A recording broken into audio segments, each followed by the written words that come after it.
Welcome, friends and comrades, to another interview hosted by the Midwestern Marx Institute for Marxist Theory and Political Analysis.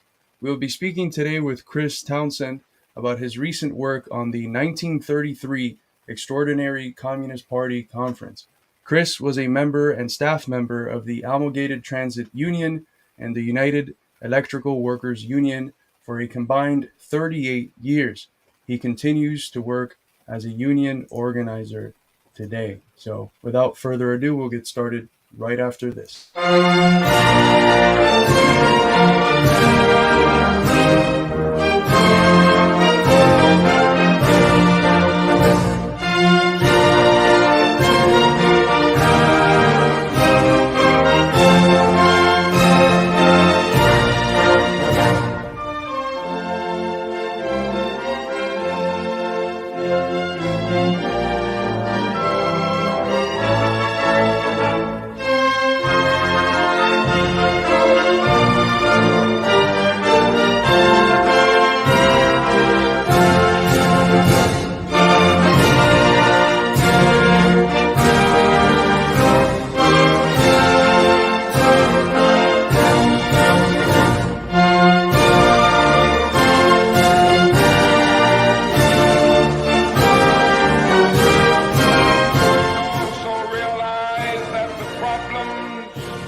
Injustice and economic injustice cannot be solved without a radical redistribution of political and economic power.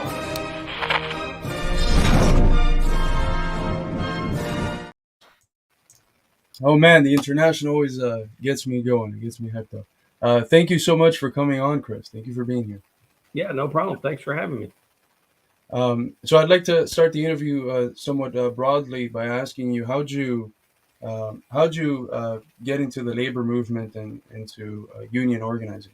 hmm Yeah, well, like a lot of folks, I was a young man in my teenage years, and I guess it may sound corny, or maybe people have never even heard of it before, but I was a reader. I was not a particularly good student in school, then never went to college, but I was a reader of things I was interested in, and I was an avid listener of shortwave radio, which back in the 70s was really your window on the world. It was kind of a internet before the internet. And I used to tune into all the different stations from the socialist world and the rest of the world. It was just fascinating, and I learned a lot, and it kind of piqued my curiosity about things. I became a mail order member of the Democratic Socialist Organizing Committee, DSOC, in I think 1976 or 1979 as a teenager. And that gave me at least some connection to the left wing world, such as it was at the time. And, it ended up being something that I was kind of not really prepared for. I guess you never can be, really. You grow up in a small town in Pennsylvania. But anyway, I reached the end of high school and had to go to work. And it was just a whirlwind of getting out of high school and then traveling to Florida because there was no work, jobs of any kind, even for an unskilled hand like me in Pennsylvania. And I went to Florida and fell into a job where the Amalgamated Transit Union was organizing the city workers, city of Tampa, Florida.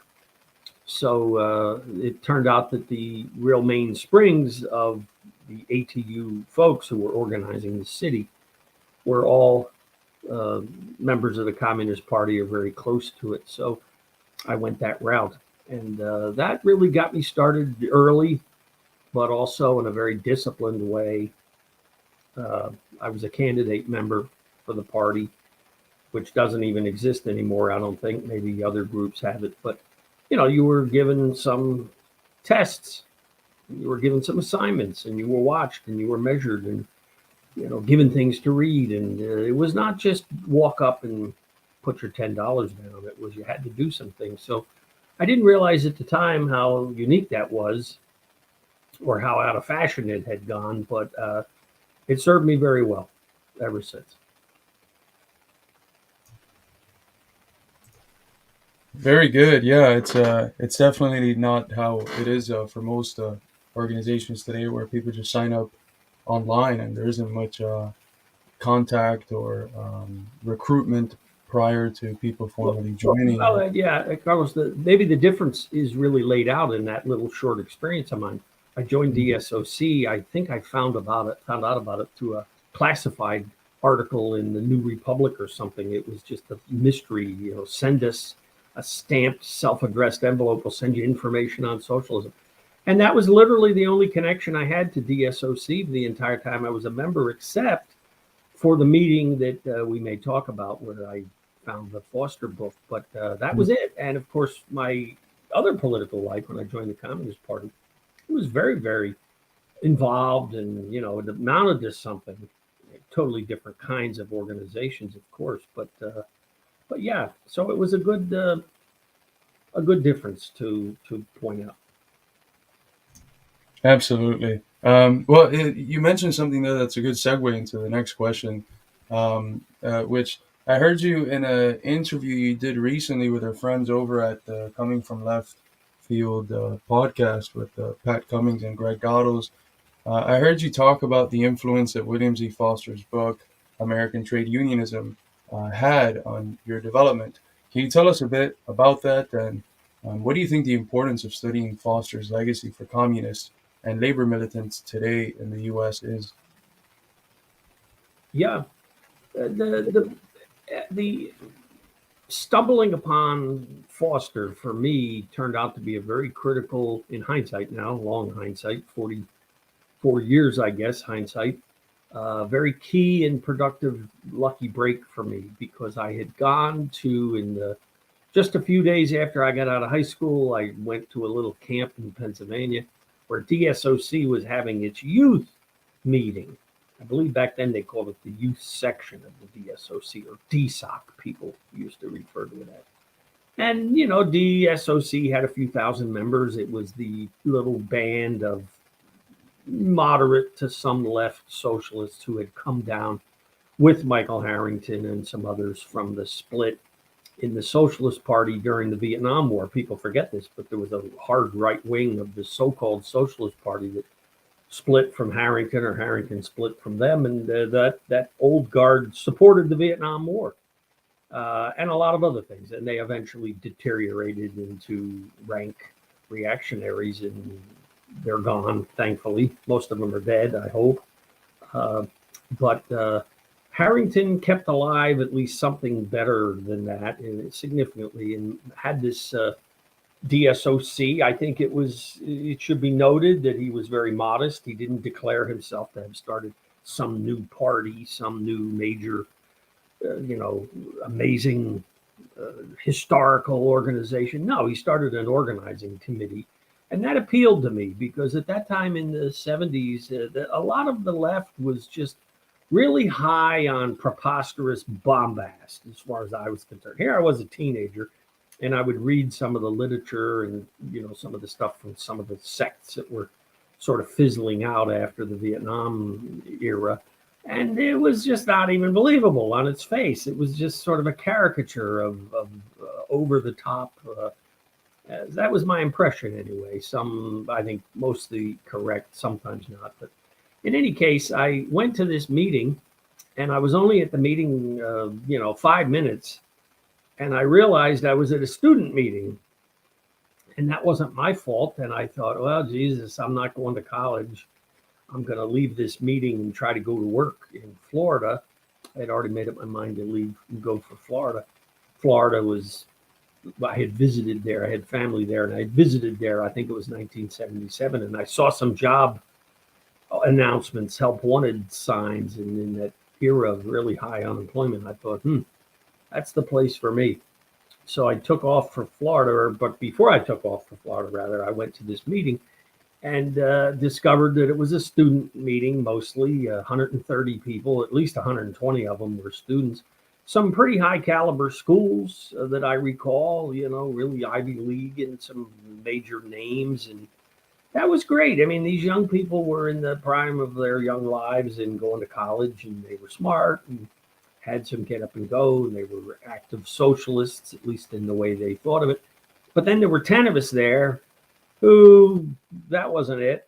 it was just sort of like, okay, what are we? Well, I commend Mike Harrington because either he figured it out or somebody else figured it out, that they had better have sort of a sidebar meeting with the 10 of us who were workers and not from the college world and all of that. And they did. So we had and he was very generous with his time. He had about a 2.5, 3 hour meeting with us.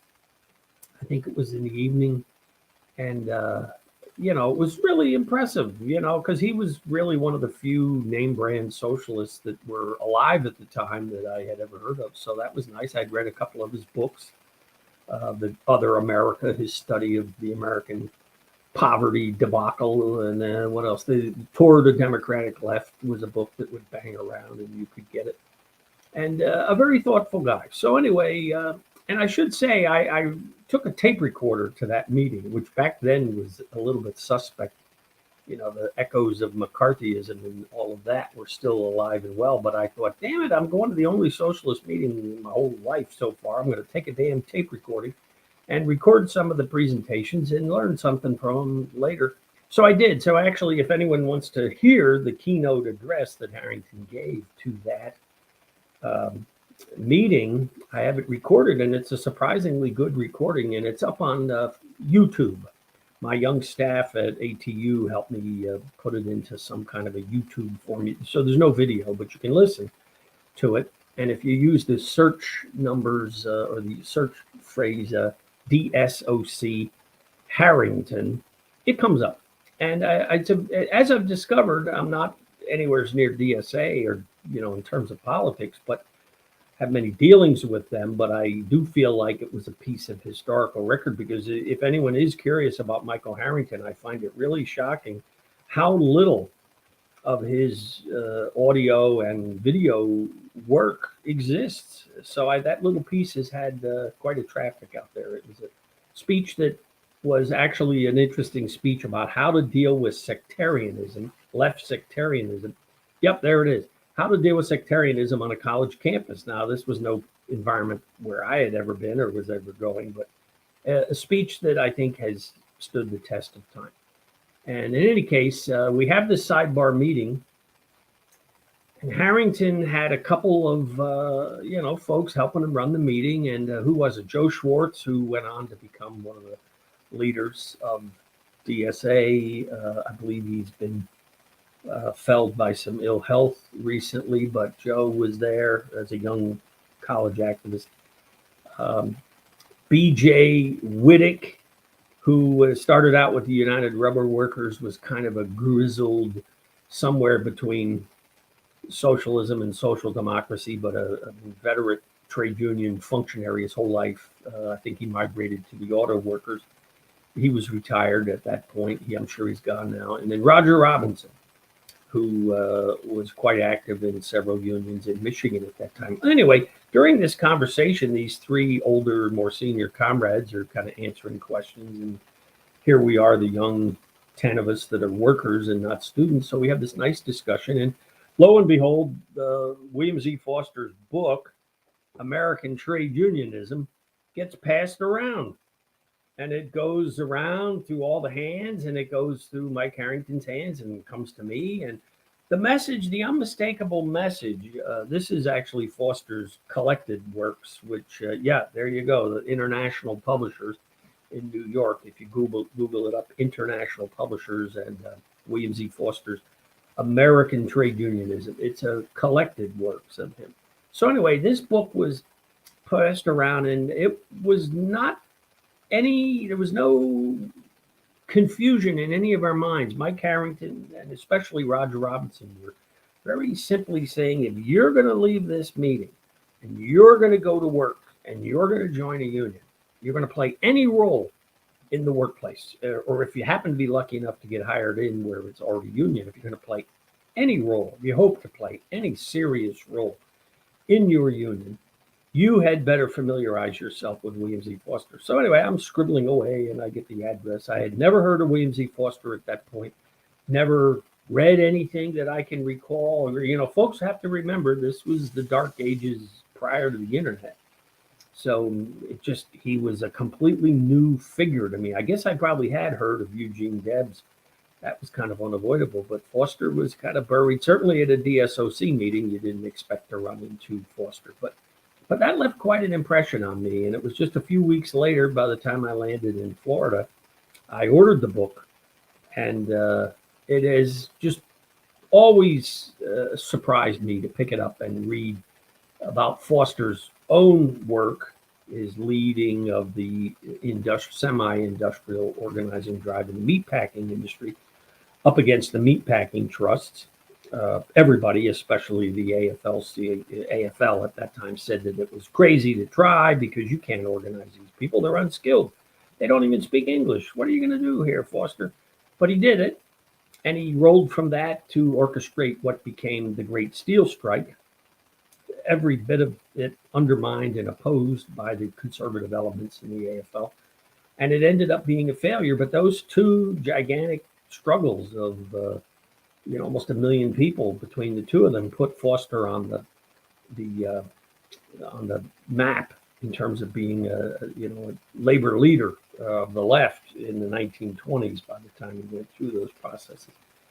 And I should say, Carlos, if it's okay, I'll digress and mention something else about that book. Yeah, this is a second book. This is the biography by Arthur Zipser of Foster's life. This was also out of print, and I worked with international publishers, and it's now back into print. So that tells you much more about Foster as a human being and sort of the ups and downs during his life and career. But the piece about American trade unionism that I think is, to me, I'm not easily impressed, and certainly I'm not too easily impressed with my own work because you should never do that. But on the other hand, by getting that book, or maybe I should mention the primary reason I pushed very hard and worked with international publishers to get that book back into print, the primary reason was in my time at the Amalgamated Transit Union. I was the organizing director, and I played a role in a couple of other departments, setting them up and building them out. Larry Hanley was kind of a freelance leftist who was the president of ATU for about a decade, and he hired me and needed me to do some of these things, so I was doing it. Well, anyway, there I am out there trying to organize in a union that frankly has a big slice of its leadership that's against organizing. So we had to butt heads with a lot of different forces in the union, not just the employers. But anyway, during that process, I worked feverishly for years. And by the middle of 2017, Carlos, I fell out with back-to-back heart attacks from just neglect and ignoring my wife's counsel and everything else. And boom. In successive months, I had 2 heart attacks, and I ended up crawling back to work in, I guess it would have been end of September of 2017. And Larry Hanley was very gracious, and he says, look, I don't want you to die on me here. I don't want your wife to hold it against me for eternity, but I can't afford to lose you. So what do you need me to do to help so that you don't have heart attack number 3? And he had a bad heart too, so we became kindred spirits. That's what eventually killed him, was a massive heart attack in spring of 2019. But anyway, I said to Larry Hanley, I said, Larry, it's pretty simple. I need help. I want you to hire Richard Bensinger to help me train our staff and the local unions that are virtually newbies in all facets of new organizing, because the ATU has customarily ignored new organizing decade upon decade. So in any case, Larry says, bring him over here. I'll hire him. So I had already talked to him. And for those that don't know, Richard Bensinger is sort of an at-large organizer who's been very successful over the years, very fiercely independent. He was the first organizing director that the AFL-CIO ever had, and he only lasted about a year because he bumped into an old guard leadership that said they wanted to organize but really didn't want to do it. And he didn't stand down from that and just collect the enormous salary. He butted heads with it and then went his own way. Well, anyway, Richard and I put together a training program for ATU, and for a variety of interesting reasons, interesting to me anyway, it became a an academy for ATU, but also other unions. We opened it up to other unions. We thought, let's get ATU out of its near complete isolation and do it. And it had a very heavy salting aspect. And salting being, working with unions and union members and leaders and organizers to get folks out into positions on payrolls so that they can be positioned to hopefully stimulate or speed up new organizing. It's not any substitute for a real organizing program, but in a pinch, salting and getting your folks out there can be an interesting experience and be worth doing. Well, anyway, I needed the William Z. Foster book because I had one demand with Larry Hanley and one demand with Richard Bensinger. I said, I'm not going to do this organizing school unless it is a left-wing organizing school. And what do I mean by that? I mean a class struggle William Z. Foster organizing school. Because look, we already have dozens of social justice organizing schools and community organizing schools. I mean, good grief. You could go to a new one every weekend. And I encourage folks, go to them, go to these schools, take in as much as you can. But they're not class struggle trade union militant schools. And I thought Foster will give us that framework. So that became the reason why I got hold of and had to work. And it was not a small matter to get that book back into print. There's a lot of issues, legal issues and just marketing issues. I mean, it's real easy for a guy like me to call up a printer and say, or a press and say, hey, if you'll put that book back into print and do all that work, I'll buy a couple. That's a big risk for a publisher. But I was confident that this one could be done. And as it turns out, I sort of caught the moment that was happening anyway with International, where they were looking to sort of revitalize and relaunch and whatnot. So it's been a good process to work with them. But anyway, that book today is the unofficial text of what we call the Inside Organizing School, which has met, even through the pandemic, we did it on Zoom. We've probably had 18 or 19 or 20 different sessions of this school since early 2018. And ta-da, here's the punchline. This is the school where the Starbucks movement originated, with Richard Bensinger and Jazz Brissac and dozens of other young workers at Starbucks who were part of our school and went. And I couldn't be more proud of that. And I don't know that anyone knows that. We don't really advertise that. We don't try to trade on that. We're not trying to become internet phenoms because of that. But it's very satisfying to know that something that was put in motion by Richard, by myself, by Larry Hanley with his support, and then with that book, Foster's thinking as the guide, the political guide in terms of how to function. I think then probably, Carlos, that about the time that we got the book back out, shortly after, was when the Amazon election in New York and Staten Island took place, and different participants in that, Amazon Labor Union Foundation were blurting out to the media that they were using Foster's. I think the piece they were using was the organizing in the steel industry. And it was just wild. And it has expanded into sort of a phenom of its own. I mean, I'm not a name brand speaker or name brand promoter of Foster. There are other folks out there online who do it. And I guess I'll just say I'm kind of universally disappointed in many of the other folks popularizing Foster, not because of any acts of commission, but it's usually acts of commission. They want to talk about Foster's political history and his political lineage.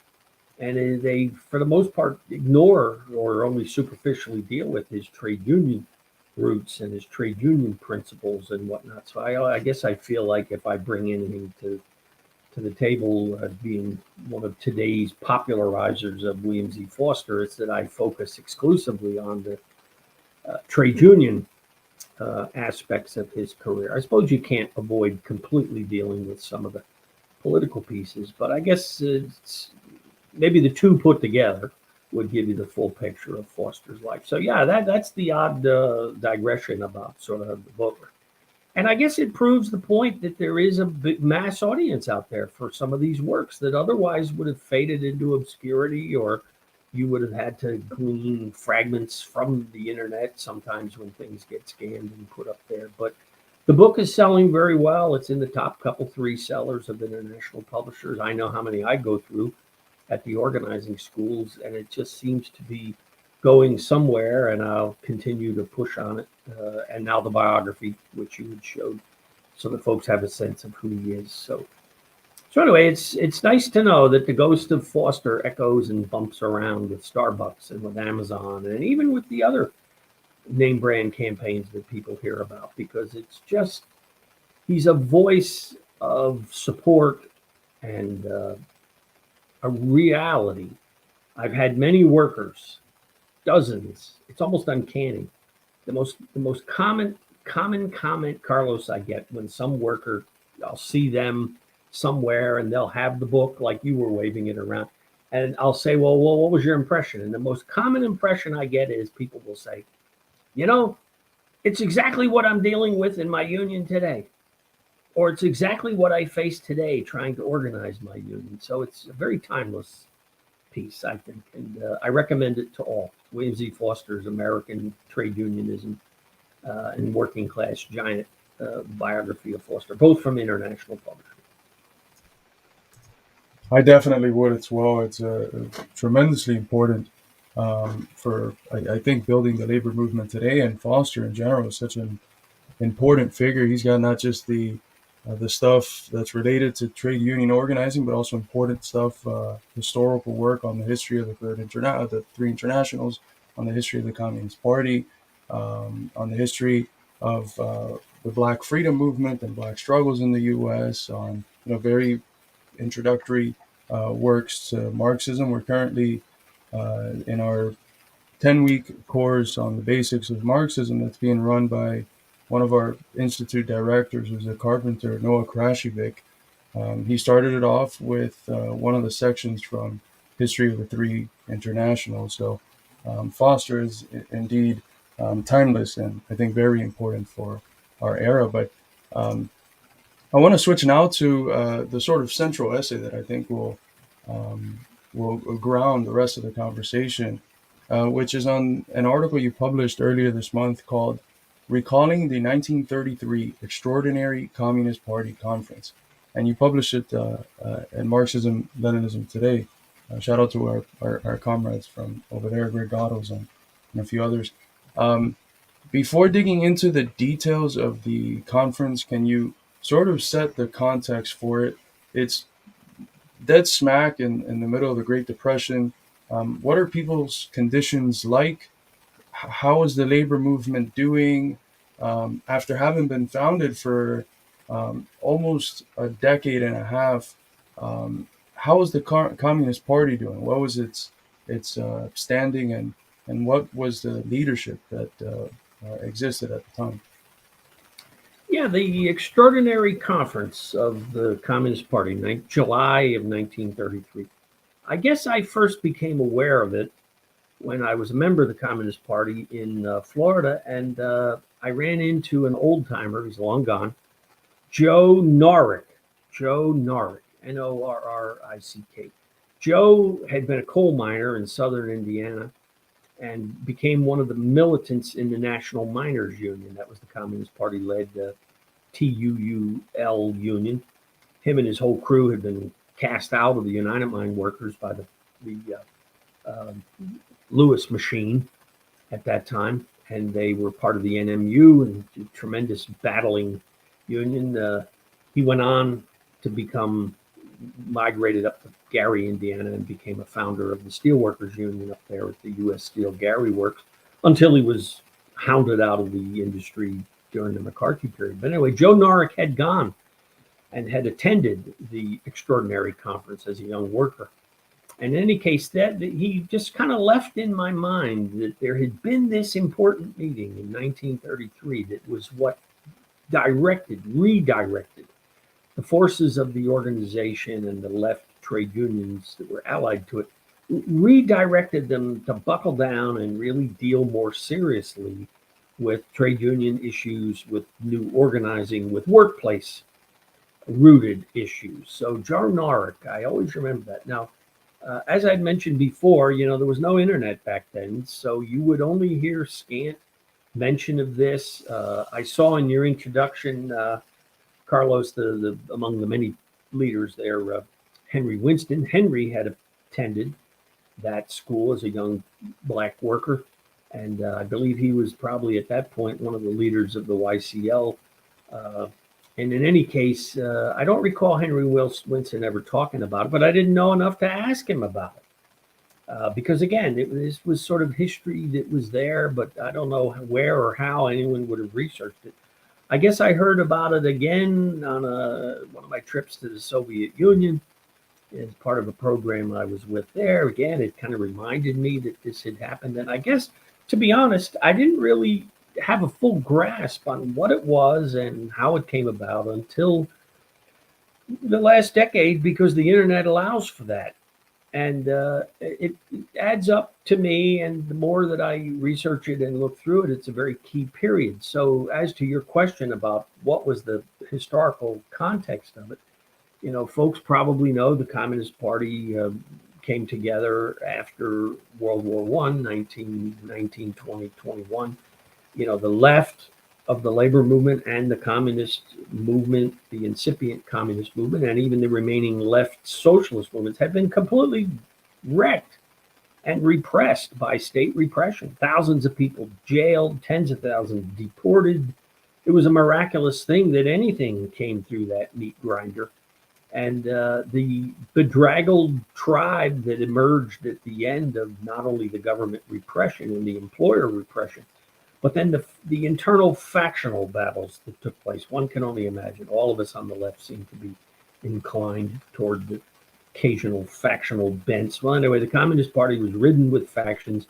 There were actually three communist parties at the foundation: the Communist Labor Party, Communist Party, and then the Proletarian Party, which was really the Michigan section of the old Socialist Party. Well, anyway, these three parties all splashed around and competed with each other and even fought with each other on a lot of things. But it was finally settled by the middle 1920s. The Communist International dispatched a number of emissaries over here.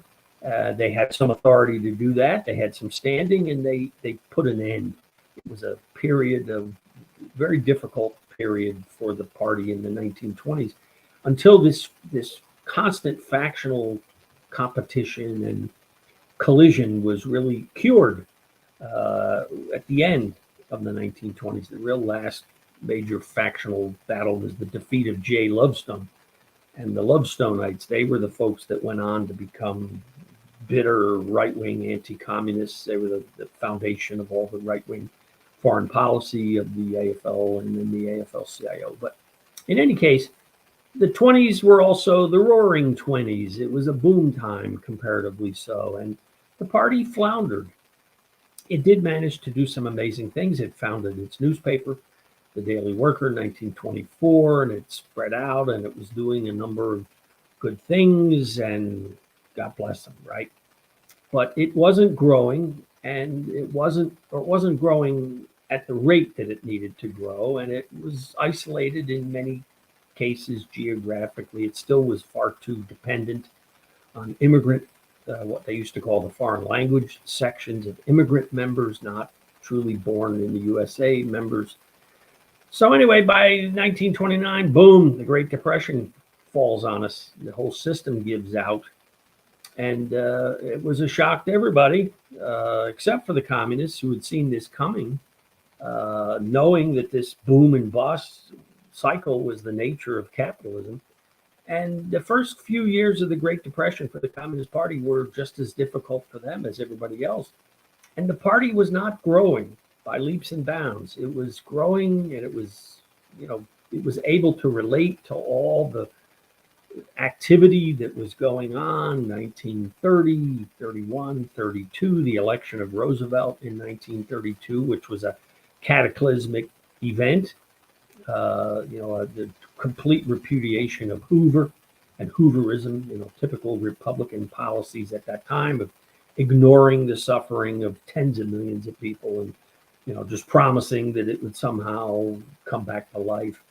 Well, anyway, the early, very late 1932, early 1933 comes along, and still the Communist Party is just not benefiting from this tremendous dissent, wave upon wave of strikes and small farmers pushing back. The Negro people were in motion in a lot of places, and it just was not happening at the rate. There was something wrong. There was something missing.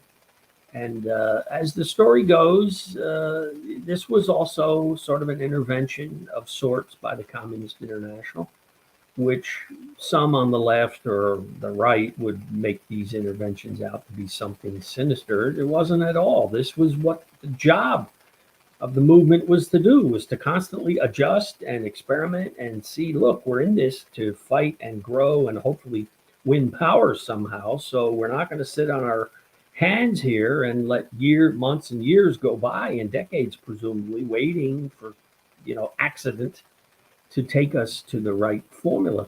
So this discussion had been taking part in the industrial countries anyway. The Communist International, of course, had the deteriorating situation in Germany and the beginnings of the rise of fascism, and the urgency, the time urgency was there. So the Communist International had some very detailed meetings with the party leadership here in the United States, and it became apparent that for all of the good work that was being done and some of the growth that was happening, and I should say that the other left groups in the country were all going through somewhat the same growing in spite of themselves type things under these circumstances, but there was something missing. And through the process of just revisiting basic Marxian axioms, it was just simple. It was apparent that the problem was the Communist Party was not rooted in the working class. It was therefore not rooted in the workplaces. It was not rooted in the trade union movement, although it had forces in all of these places. It was a party that was splashing around in the water doing 15 different things. And the political decision had to be faced that if this party was going to truly grow and take on the struggles that needed to be taken on and to take advantage of the opportunities that the Depression presented itself, it had to take a turn or make a turn into the workplaces. And that's what gave rise to the Extraordinary Conference. And then the Extraordinary Conference was, in many ways, and Joe Narek, who had told me about this, said that this was the most self-critical, self-inventory of things that he had ever remembered. In other words, every leader of the party, every active militant had to account for themselves. What had they been doing? How well had they been recruiting? How well had they been functioning in mass organizations? It's always a difficult thing to measure your own work and others. It was a time of great stress in some ways, particularly for the full-time functionaries and the full-time cadre. But you had to account for what really was the situation. So I guess in my mind, it came down to the calling of the conference in early July of 1933. And as folks, it was about 350 people apparently who traveled to it. And they came all well aware that what they had been doing was very furious, selfless work, but it wasn't bearing much result. And it wasn't bearing much result in the key sector, meaning the industrial working class. And the work of taking that inventory, I think, is what wrote the conclusion by itself, which was that the organization was not being directed to abandon all of the other constituencies and types of activism and all that. But what it was doing was making a decision that every facet of the organization was going to focus, if not exclusively, in a major way, on work with workers in the workplaces, in the left-led unions that existed, the TUUL unions, and in the AFL unions. And it was also going to branch out into the tremendous work that was happening amongst veterans, amongst small farmers, amongst the Negro people and all that. So I guess, it really was, I guess the reason why, Carlos, I thought that it was worth reviving knowledge about the Extraordinary Conference was I look at the state of our left in the United States today, at least the view that I have of it, and I see some parallels here to a tremendous effort being made by many people in all different directions, but it's a babble of tongues. It's everybody picking out what they want to work on and do it, and it's chasing things rather than leading things. And it's very difficult for me to be critical of any of those folks or any of those things because it's all quote unquote good works. But I think just like 1933, most of what the left does today, I think we could conclude, it would be a painful conclusion, but we could conclude that it's not workplace focused. It certainly isn't focused in the unions. And with some exceptions, of course, it's not an absolute, but it's not enough yet. And therefore, I thought that popularizing at least knowledge of the 1933 conference might have some benefit. And I produce it and I circulate it and I've talked about it now, not really to have it as a cookie cutter approach, but to raise the question of shouldn't we really go into whatever the left organizations are? Shouldn't we go into their functioning and hold the leadership accountable for what really has happened and what really has been built or not? And then really have that searing discussion. If we're leftists, hopefully the Marxists will prevail, that this is a scientific approach that we have to take. We can no longer afford to just drift along with the stream, take it wherever it takes us. No, we know as Marxists, as socialists, that this is the working class is the only revolutionary class, and that the workplace is where you're going to find workers. Imagine that. And that all the other communities are fine communities and they have great work of their own. But I think maybe in some ways, when I had started the conversation, the left that I joined in the late 70s at that time was completely dominated by students and the college world. And that's not true anymore. And I think that's also the opening for us. Nothing against college or students or professors or anybody else, but it's just, I think we're in a period where some suggestion that we should redirect our forces into the workplaces, I think, is less of an alien suggestion, because of course I don't get the sense that the actual socialists on college campuses today are the majority group. And I guess I'm kind of an inevitabilist, that everybody's going to have to eventually get out and go to work someplace anyway. My punchline, Carlos, always is, none of us are rich enough to give up. So sooner or later, you're going to probably have to find a boss to pay you for your labor. So it's just always been for me a very obvious and simple thing that we should be conducting a vast amount of additional socialist agitation and work within the workplaces, within the trade unions, organizing the unions, which is 92 or 3% of the working class is free from any union membership obligation. So I guess maybe that fits together in terms of why I thought that now was the time to at least publish and popularize the fact that it exists. I get the sense that nobody has ever heard of it before. And it may have been lost in my mind if I hadn't have done the work. Maybe the one other book I'll hold up, nobody can buy it, but these are the bound issues of the Communist International magazine. I've got the whole set.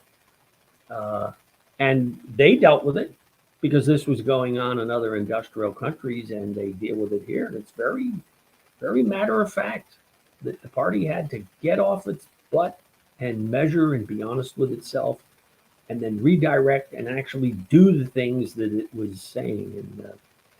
And in any case, it was 100 years ago, or 90 years ago, rather. And this is not 1933, I know, but I'm a firm believer that some of the lessons of the extraordinary conference would be well advised for all of our left groups to sort of examine as they go through the next year or two. And the final thing I'll say on this, Carlos, is I could be wrong in this because I don't have a crystal ball, but I think that when we look at the radicalization that has happened in the last decade, I think we may be on the downslide. We saw the big upsurge around Occupy, and that sort of flowed organically into the early years of the Sanders campaign and all of the subtexts of things that went on. But Sanders is largely aged out now, and we don't have that tailwind. And I'm just a little nervous that it's hard because most of the left groups don't announce any membership statistics. But I would tend to think that today the bulk of the folks who come around the left still do so sort of spontaneously or on the internet. And they float in, and many of them float right through and float back out again. And there's no consolidation that I can tell. Again, a generalization that is not absolute, but I think that as we do see some of the folks beginning to, reconsider the workplace, either the unorganized workplace as a venue of socialist agitation and work, or the already organized side, I think it's just. I've at least convinced myself that the open letter is a worthwhile piece to study at this point in time. I couldn't agree more with you, Chris.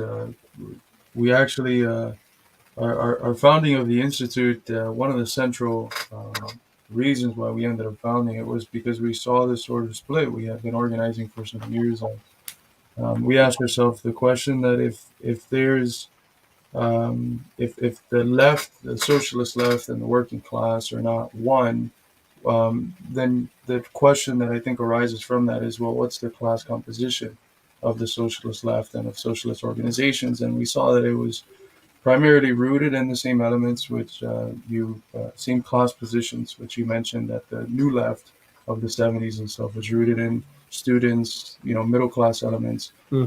Some throughout the term now, professional managerial class or professional managerial stratum. And it's not that those sections of working masses or toiling masses can't be organized. It's that they're, the central interest of socialist organizations should be the proletariat.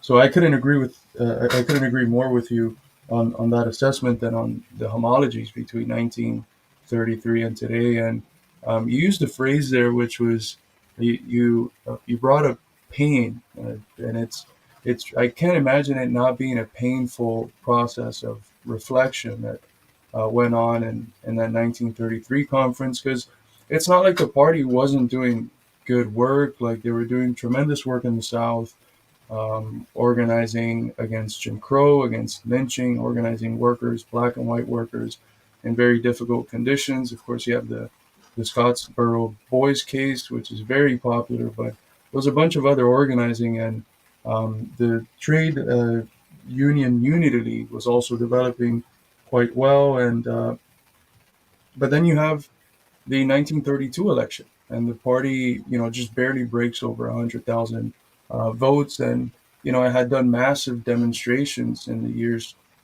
prior, and electorally it didn't reflect itself in that way. So I can't imagine that sort of shock of labor that didn't reflect itself in Foster and Ford's election being more successful was one of the central elements there behind the 1933 conference. And, but I want, one thought, Carlos, you made me think of it. And I suppose this would be a valid observation with or without any discussion of the extraordinary conference. But having been in the labor movement for 44 years now, and the left wing, I guess, more or less for 46, I've got a head start, long head start on a lot of folks. Doesn't mean I'm right about everything. I certainly haven't seen it all. I've done a whole lot of things, but been into all kinds of adventures, done my share of heavy lifting, but here I am now, I guess sort of officially retired for the time being, and still out there organizing trade unions, still out there doing education and all this. I mean, my day is just as busy now as it was when I worked, most recently for the Amalgamated Transit Union.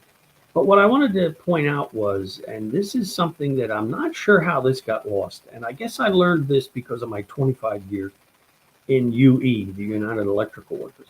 When UE has a convention, a trade union convention, it has it in really sexy places like Pittsburgh or Raleigh, North Carolina, or Milwaukee, Wisconsin, or Burlington, Vermont. It has a convention where it has members.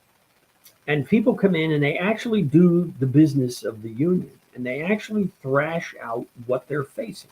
Anyone that would want to see a trade union that today functions as closely as it's not the same, but it has changed some. But if anyone wanted to see sort of the leadership accountability on display in a convention, that's the highest body of the union, very similar to the TUUL unions or the left unions of the CIO, you would be well to sit in the back of a UE convention. This year it's going to be in Pittsburgh in September. And the leadership has to account for itself. We took in all this money from the members. We spent it on all these different things. Where did it succeed? Where did it fail? What are we doing that's not working? What are we doing that we have to work harder? It really is an examination of the fitness of the leadership. And we forget, Carlos, that good leadership will beget good followership and vice versa. Leadership will be kept in check by good followership. I mean, there's a yin and a yang there, but it's very good. And I've always felt that the great strength of UE, and perhaps one of the many reasons why it survived through all of its trials and tribulations, amazing repression meted out for the last 70 years against UE. And here it is. It's that they're actually experiencing quite a rebirth with their new organizing. And in any case, this is something that doesn't happen in other unions. I retired from UE and went back to the Amalgamated Transit Union. I had said I started there as a kid, and then I retired after my whole career with UE and went back to ATU because I had a chance to actually play a meaningful role there when Larry Hanley was the president. Well, I went to several conventions of the ATU. I actually went to one when I was a member. I think it was 1981. Well, anyway, you go to an ATU convention, boom, boom, it's over. It's a party. You're there, and it's Las Vegas, it's Miami, Florida, and everybody's out. I mean, the leadership that controls that union works very hard to dumb down the convention so that it's a big party financed primarily by the members, and there's almost no serious discussion of any of the issues. And I guess in ATU, the best example of that was they had their convention last fall, having already lost 10% of their membership, which in recent years is unusual for them. And the leadership never even brought it up and instead slipped through gigantic raises for themselves and all these are business union pathologies that anybody in a business union is well acquainted with. But what a contrast between conventions. There was no serious discussion at the ATU convention of any of the problems they have or what they face. At best, it was dealt with in a 1 or 2 hour meeting. So you think we spend tens of millions of dollars to bring everybody together, only every 3 years anyway, and then we spend an hour and a half, 2 years, 3 if you're really lucky, but dealing with them, you got to be kidding me. I mean, the leadership is never held to account. And there's just a contrast. I could draw many contrasts like that. But when you think about what the Extraordinary Conference did, it actually did what UE still does. Maybe UE kind of learned that lesson because they came after the Extraordinary Conference. You must have leadership functioning that is worthwhile. And I guess I'll say, Carlos, part of the reason I guess that it occurred to me that the time might be helpful to revive knowledge and understanding of what the process of the Extraordinary Conference was. DSA has its convention this year in a few months. The Communist Party will have one in a year. The other left groups, I don't really know, but at some point they will have a leadership meeting. And I guess not being a member of any of those, I still will sit here and say that the leadership of the left organizations must take account for what has happened on their watch. Have they grown? Have they shrunk? Have they split? Where has their influence grown? And we need a real taking of stock that's real. And I think the trade unions aren't the only ones that suffer from this. The political groups, everybody always claims to be the fastest growing left thing that there is. Well, if that's the case, how come the numbers are always down, down, down? We managed to rationalize it. And I think this is if you can say this, Carlos, it's a bullshit way to lead an organization, to just sort of, whip up a dust storm, make yourself look good, issue a press release, get reelected, and then draw your breath and draw your pay while things can disintegrate right from under you. And maybe this is sort of something that we face at this point in time for particular reasons. But I'm just a believer that the leadership has to lead and it has to be measured. And it's okay to criticize them as long as your facts are in order. But it's also the duty of that leadership to release to the members what the facts are. You know, how many members does the organization have, union or political? How many have come and gone? I can't imagine how the leadership could make any decisions about what the next phase of things should be, and how might you actually decide if somebody's worth electing or re-electing if they're all talking in rhetoric, promises, observation. No, we need facts. And this is difficult for leadership. Look, I was the organizing director for 8 years and 2 months of the ATU. My facts were in order. Somebody wanted to know how much had been organized on my watch. I had the list, I had the numbers, and it was, no one ever questioned it. But I can only imagine in many unions that taking of stock never happens. This is sort of the sleight of hand of business union leadership that sort of ignores all the facts. I guess the best example of it is the AFL-CIO. Let's run an entire labor federation and rarely, if ever, deal in the actual facts of the matter. So I guess as leftists, that's something we really need. If we're a scientifically based philosophy, we need to operate scientifically. We need to have a heart, but we also need to have the facts and the figures to figure out where we're going. Otherwise, it just becomes, detached from the reality. And again, I think that I remember old Joe Norwich when he was telling me about the conference we had in New York, this extraordinary conference, everybody had to, his thing was everybody had to show their bare ass. That's what he said. Everybody who came had to say, well, I did this, but I didn't do that. But it was only through that process that people realized that you can't just bullshit around for the years between conventions and then show up and slide by. You've got to actually account for what's been going on, because there is a time urgency here. I mean, I joined this movement all those years ago to succeed, to win. I didn't join because I needed a hobby or I wanted to meet a love interest or something. No, I joined this organization because I want to win. So let's get to it. Yeah, again, I couldn't agree with you more, and it's especially true of organizations that claim to be ran through the traditional Marxist-Leninist democratic centralism form of governance, and as an institute that has contributors from every organization on the American left and international left as well, or many from the international left. It's a frequent comment that I hear from folks that are in these types of organizations where it's like, where was the democratic consultation process on the decisions that leadership is now taking in the name of the whole party or something? Where was that democracy part of the democratic centralism? And I think that requires an openness from leadership to, as the comrade you mentioned said, to show its bare ass, to show what has worked, what hasn't. And, if we're following policies that have led us to trip for the last 4 or 5 decades, why are we continuing to do those? I'll blurt out two maybe disparate examples, but and if I offend anybody, that's not my intention. It's, I think, a friendly way to discuss it, but I've seen some of the left groups, they believe or have come to believe that good works and mutual aid type works with workers is the primary way to conduct your work, or at least a big piece of it, Well, okay, I may disagree with that, but it doesn't matter how I feel about it. If somebody wants to come to the organizational foundation, the convention or the conference or whatever the leadership body is, and say, we engaged in this particular kind of mutual aid activity, and as a result, we recruited X number of members.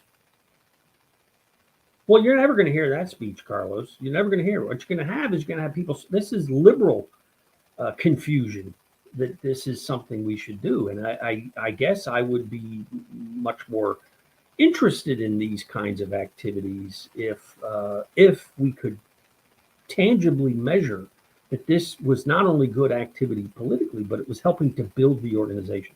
You'll never hear this. And I guess the other thing that my other kind of odd observation, but again, after many years, if you would listen to the keynote speeches of so many of the left leaders, if anyone even knows who they are, because most of them are invisible, maybe you know about the ones in your organization, but if you're not a member, then you're just kind of left with guesswork. But if you hear their speeches about the state of things, it's really, you could just give them the latest copy of the New York Times and they'll read it to you.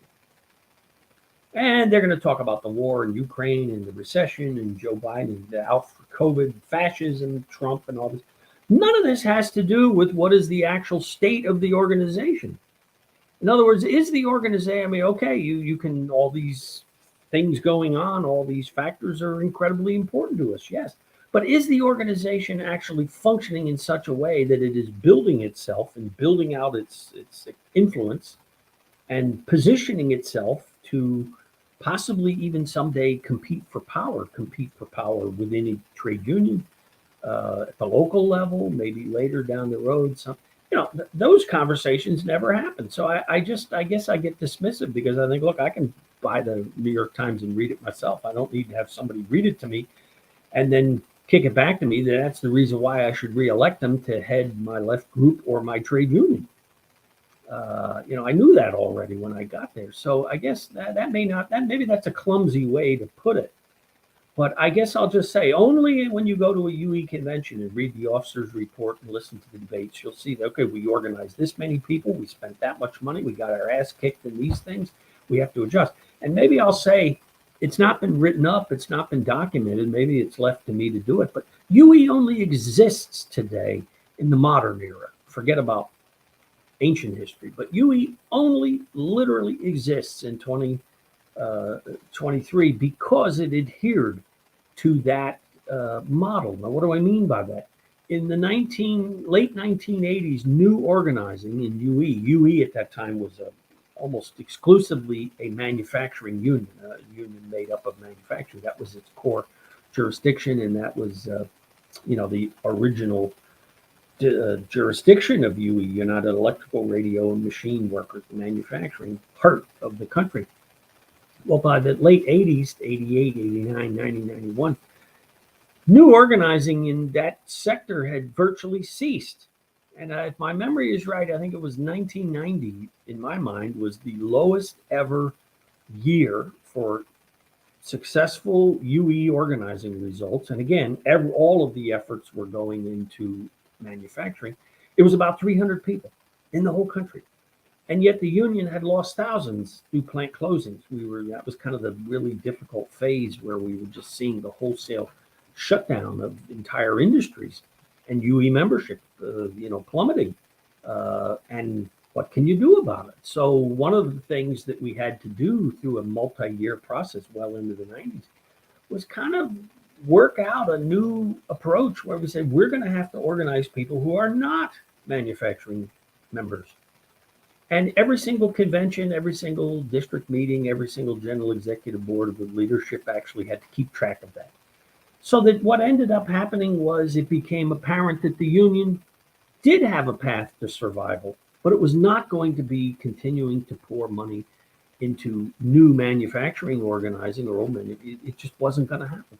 Now, the union exists today, and UE, what started as the United Electrical, Radio, and Machine Workers, it now is a union that is comprised of 7 totally different, disparate sectors of work. And the ones that folks may have heard about recently, which is the graduate student piece, they've organized 14,000 graduate students this year. That was what would you call a deliberate decision to start organizing in that sector in 1996 at the University of Iowa. But it was the process of, activity, measuring, holding accountable, adjusting, looking at it. It was not just some blunderbuss approach that has saved the union. The union has been saved and then now being revived because it had that disciplined approach to things.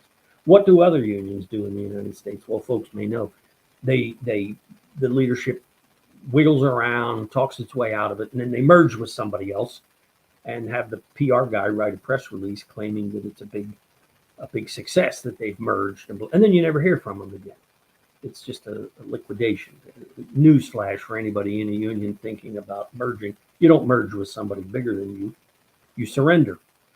But UE is still here, and it's not the only example of a good functioning union for sure. But it's the one that I know the best. So I think that gives us the example that you've got to deal with realities and facts, and you've got to hold people accountable and be willing to adjust and deal with the realities. Because if you don't, the realities are going to deal with you. That's wonderfully said. And just to go back quick to cover not just the context and the conference, but sort of the results. What were the immediate reactions to the 33 conference like, and what role would it end up playing in the development of the 1930s Communist Party, which was at the prime that it's ever been at? Yeah, I made a short list. I'm going to breeze through it here, but I think these are the critical points. What you're asking about, Carlos. What was the outcome of the conference? There were conclusions made, and a new emphasis or an additional emphasis was placed on the workplace. But here's what it was: the process of the extraordinary conference, the preparation for it, and the sort of taking of stock, pointed out very simply that previous decisions of the organization and leadership had not been implemented. It just hadn't been done. There was no explanation for it. It was just, that we said we were going to do that, and we didn't do it. Well, that one key thing of recognizing that and realizing that was unacceptable was there. It also had to examine at the time, and it did, how well or not was the organization functioning at the local level, at the workplace, if they were in it, or at the community or whatnot. And through this process, the party, and this is in the open letter, and it's linked to in my article, recalling the extraordinary conference, Communist Party in 1933. It's on Marxism, Leninism Today, the website. When they did this, they realized that in 1933, the grand total of 4% of the party membership were active in the trade unions. 4%. And of course, they were going to bed at night thinking, wow, we have big influence in a bunch of unions. No, they didn't. 4% was what the number that had to be put there and actually dealt with. And I can imagine when that got read from the podium, there were probably some gasps. 4%, is that a typo? What's going on here? So that had to be examined. That it was also had to be hammered into folks that not only was politically the working class, the revolutionary class, and all of those sort of highfalutin reasons why we had to do this. The workplace was where workers were. Imagine that, folks walking in and out in a routine that you could build activity around, that you could actually plan for things, you could lead things, you could help them form a union, you could push them leftwards. There was that. The example that's given in the open letter is one of the success stories that were assessed in 1933 was the work that the Communist Party had done through the 20s and up to that point to found an auto workers union. And of course, the history books are, if they're honest, it was the Communist Party work and those prior unions to the United Auto Workers that led to the organization, or laid the foundation for the organization of that industry just a few years after the extraordinary conference. So there was some good work done, and that's highlighted in the open letter, the work that the party did with the auto workers union prior to the UAW. The open letter had to deal with the new reality of Roosevelt. In 1930, nobody had heard of Roosevelt. 1932, he was president, had raised a lot of expectations and began to do things. And I think any students of this period will know that the Communist Party made some mistakes by being dismissive of Roosevelt. But they had to live through that process, learn from it. And by the time they realized, hey, this guy's opening doors for us, we have to run through them. we have to push these doors open even wider. And when that happened, that was when the real significant growth of the party happened, rather than just dealing with Roosevelt as some potential enemy or whatnot, which he was no socialist. Michael Harrington even made the observation that Roosevelt was probably the most sophisticated anti-socialist that we've had in modern times, because he wanted to save the system from itself. Well, that's not our role. Our role is to eliminate the system, overthrow it. So in any case, you had to look at what was happening with Roosevelt and what the party relationship was. That was started.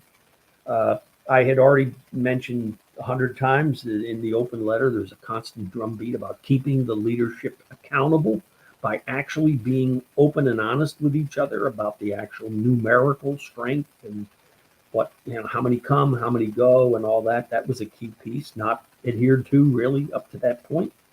The central role of the working class and the workplace is repeated over and over and over in the open letter. The fact that if this was done, it was projected, and it turned out to be true, that if the Communist Party could mount a refocus on the workplace and the trade unions, that it would enable them to better relate to these other forces that were also in motion at the time: veterans, small farmers, small business people, the Negro people, other immigrant groups that were in abundance in certain industries at that time. So from a position where people saw and heard, wow, they're going places with this program, let's go check it out. It was a very principled way for these other forces to be able to relate to the party. It also, the entire theme of the open letter is to also deal with, I guess some would call, although I don't subscribe or I don't prefer this word, I think it's college professor word, but the proletarianization, meaning how do we go into the workplaces and look for leaders and not just followers? And this was one of the things that the open letter stressed, was that the party was going to look for leadership coming right from the ranks, even if it wasn't the most opportune looking material for that at the time. They were going to do it.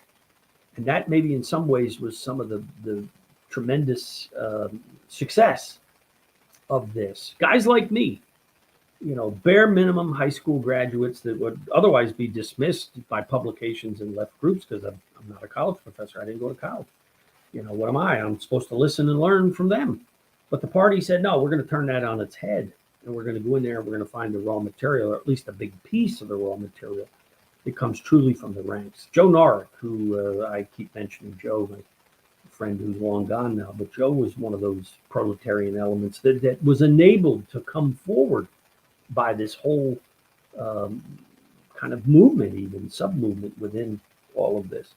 And then maybe the final thing, I reread the open letter today to prepare for our talk tonight. It positioned the party in a far better place to deal with young workers, and usually young workers in a workplace, because they were the ones, as the old workers were being spit out and thrown out, young workers were able to sneak in and get into some of these workplaces. Remember, this was the Depression. Getting and keeping a job was a pretty important thing. But the youth, almost like today, the youth really provide the spark and the vitality. So that was part of it. So I commend the open letter and the whole question of the extraordinary conference to everybody, not because I think it's a blueprint, but because I think it contains enough significant practices and suggestions that sort of are required for our movement today to really do it. And I think that real searing, honest taking of stock of where are we, where have we gone. I could go into a whole discussion about what that would look like in a left organization, but I think it must be done. And leadership that wants to reject that, they're going nowhere. I mean, this is a defect of leadership. I'm not interested in it. We need to know: are we growing? Are we shrinking? Is our influence expanding? Why isn't it faster? What is it we lack? I guess the one thing you can usually get left leadership to do is say, well, we don't have any money to do any of these things, so we need to raise money. Okay, what's the best way to raise money? Recruit and keep members.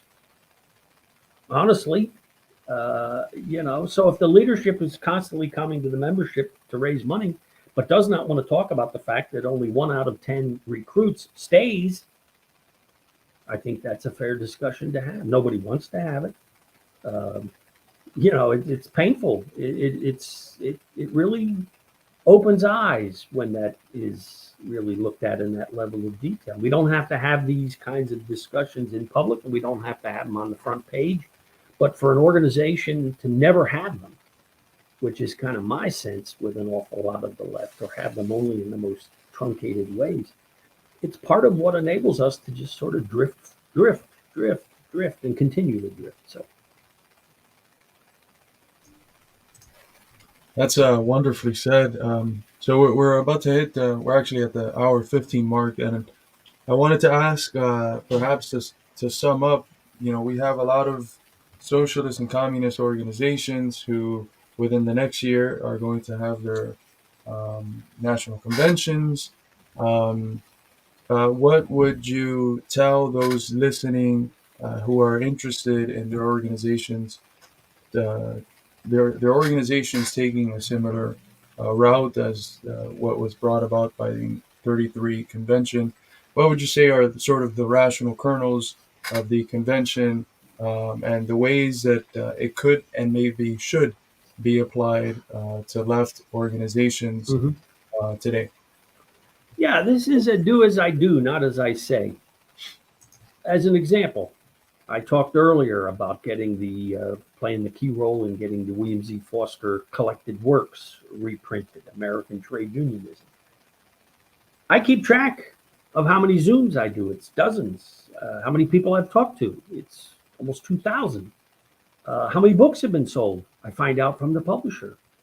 This is a very small undertaking, but if I was not actually measuring what am I doing, what works, what doesn't work, what kinds of groups do I talk to that bring wider circulation of the book, if I didn't do these things, then I'm just playing with myself. This is a hobby. I'm not a hobbyist. I'm here to actually see if we can really multiply and shoot out into broader layers of the trade union leadership, predominantly the younger leadership, an awareness of Foster.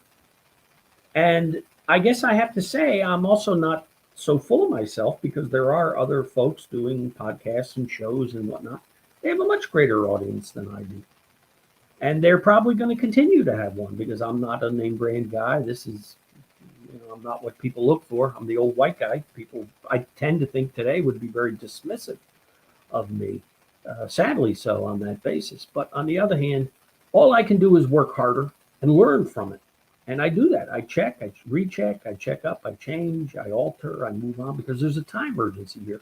And I guess back to the members and supporters of the left groups, whatever they are, or they're, we should mention here, Carlos, the largest group of leftists in the United States are the folks who aren't affiliated to anything, just sort of there, watching, wondering, participating when it's possible a little bit. But I just say to all the leftists that if we have these organizations and they have any hope of going anywhere, they have to begin to buckle down and look at the realities and look at the numbers and start doing things that they perhaps didn't want to do or afraid of doing or whatnot, not with any intention of scandalizing anybody or blaming anybody or whatnot, but it's the example that I gave. If the mutual aid didn't bring any recruits, why do we continue to do so much of it? And that if we went into a workplace and we managed to have a small recruitment, but those were more reliable, more active elements, shouldn't we be doing more of that? And if you don't have the ability to measure any of these things, then you can't make any intelligent discussions.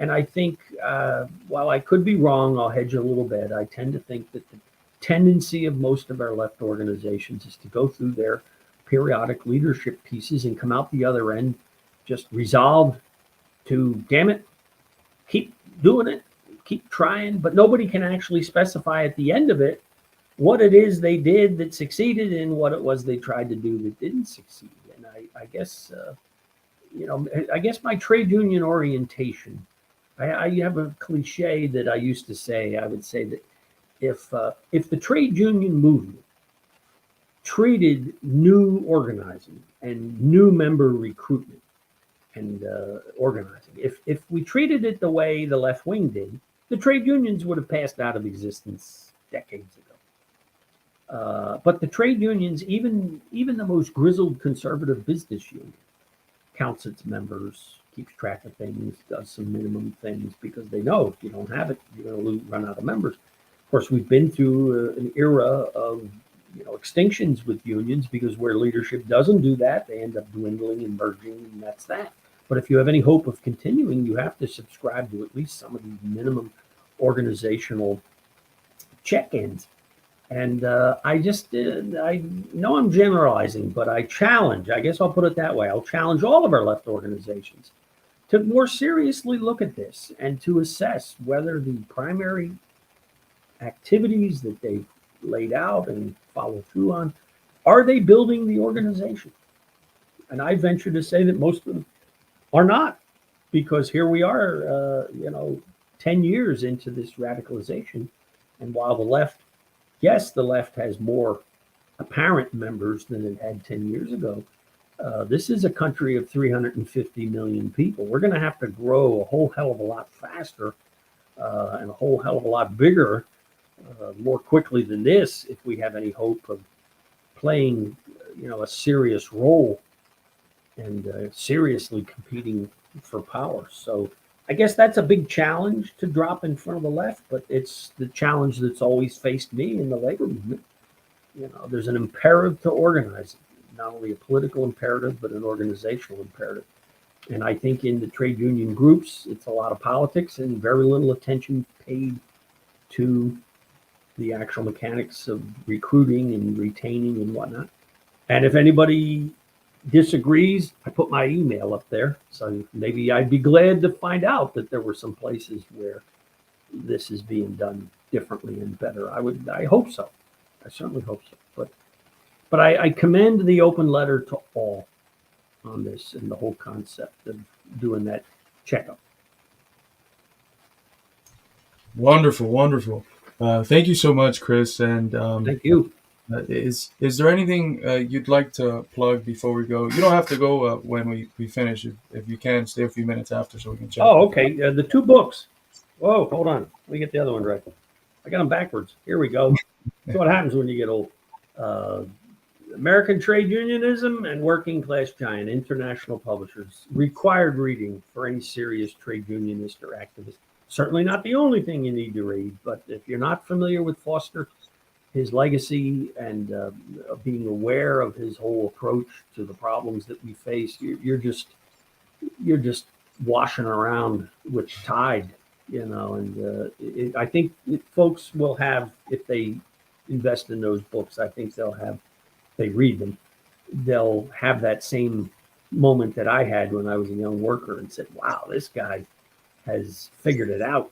And it's the same today as it was then, because I didn't say this, Carlos, but I think you know this, but, Foster talks about organizing the unorganized and dealing with employers, but he also deals with the internal dynamics of these unions. And he doesn't hesitate to go after the business union leadership that all too frequently is the problem.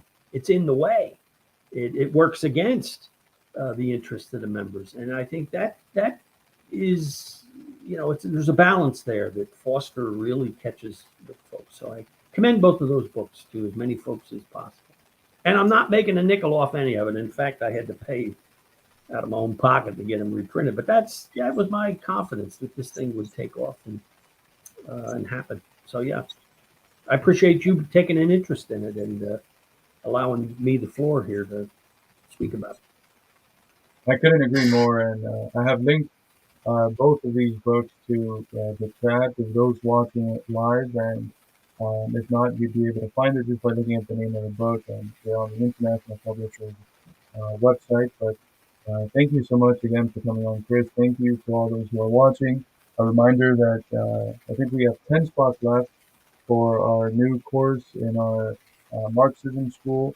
It's a course on Marxism and the history of Western philosophy, so if you want to sign up, there's 10 spots left. So do it as quick as you can. We just opened it up last night. But well, thanks again, Chris, for coming on, and we'll sign out international how we came in.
Racial injustice and economic injustice cannot be solved without a radical redistribution of political and economic power.